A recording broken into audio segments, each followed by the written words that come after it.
வணக்கம். வாழ்க வளமுடன். சமீபத்தில் மறைந்த இந்தியாவின் மிகப்பெரிய தொழிலதிபர் ரத்தன் டாட்டா அவர்களை பற்றி ஒரு பதிவு, நிறைய பதிவுகள் வலைதளங்களில் வந்தது. அதில் ஒரு பதிவு கொஞ்சம் இம்ப்ரெசிவாக இருந்தது. ரொம்ப நம்மளை ஒரு என்ன சொல்கிறது, சில புரிதல்களை ஏற்படுத்தக்கூடிய பதிவாக இருந்தது. அதை மட்டும் உங்களுக்கு எடுத்து வச்சுருந்தேன். இப்போ வாய்ப்பு கிடைக்கிது, உங்களுக்கு சொல்கிறேன். ஒரு முறை ரத்தன் டாட்டா ஜாம்ஷெட்பூரில் டாடா ஸ்டீல் ஊழியர்களுடன் வாராந்திர சந்திப்பு நடத்தி கொண்டிருந்தார்.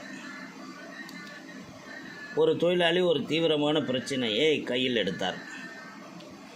தொழிலாளருக்கான கழிப்பறையின் தரம் மற்றும் சுகாதாரம் மிகவும் மோசமாக உள்ளது என்றார்.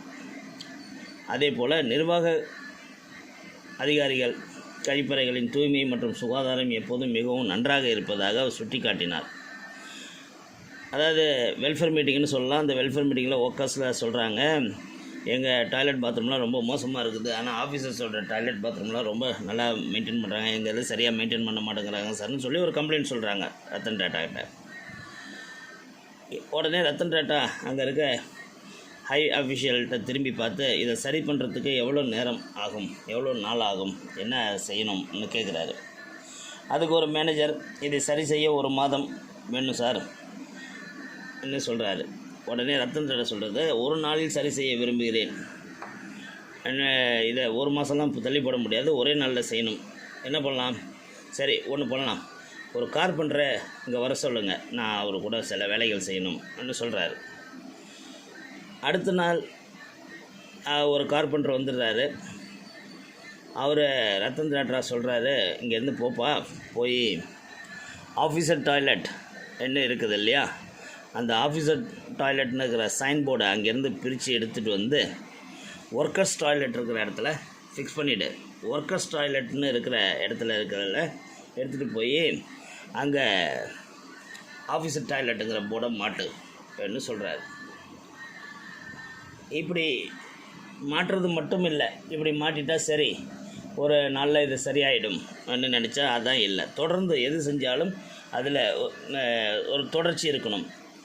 அப்படியே தொடர்ச்சி இருக்கணும்னா என்ன பண்ணணும் அப்படின்னா அதையும் யோசிக்கிறார் ரத்தன் டாட்டா. என்ன சொல்கிறாரு அந்த கார்பெண்டர்னா, 15 நாளைக்கு ஒருத்தர் நீ வரணும்ப்பா, இங்கே வந்து இங்கே இருக்கிற இந்த சைன் போர்டை மாற்றி மாற்றி வச்சுட்டு போயிடு. ஸோ அப்போ 15 நாளைக்கு ஒருத்தர் இது பக்காவாக மெயின்டைன் ஆகும் அப்படின்னு சொல்லிடுறாரு. இந்த திட்டம் உங்களுக்கு என்ன சொல்லுது பாருங்கள். இப்போ ஒரு மரம் நடுறோம், அன்றைக்கி நட்டுட்டு எல்லாம் போஸ்ட் கொடுத்துட்டு போயிடுறாங்க, மறுநாள் அது தண்ணி ஊற்றுறதுக்கு யாரும் கிடையாது.